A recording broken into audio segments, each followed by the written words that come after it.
Kako je Isus otpočeo svoju službu? Krštenjem. Da li Isus trebao da se krsti?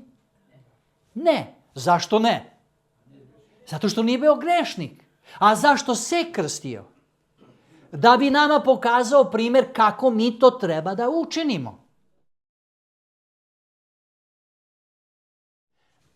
Uvodi cela osoba, odrasla osoba, svesna, donosi odluku da slijedi evanđelje koje je dato.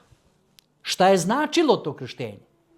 Početak Isusove službe. Kako to znamo? Od 2300 dana i noći, odnosno godina, 490 godina odvojeno je za jevrejski narod. Dobro? 70 puta 7, kaže 70 sedmica određeno je tvome narodu, jevrejskom narodu, to je 490 dana, odnosno godina. Za čega su predviđeni?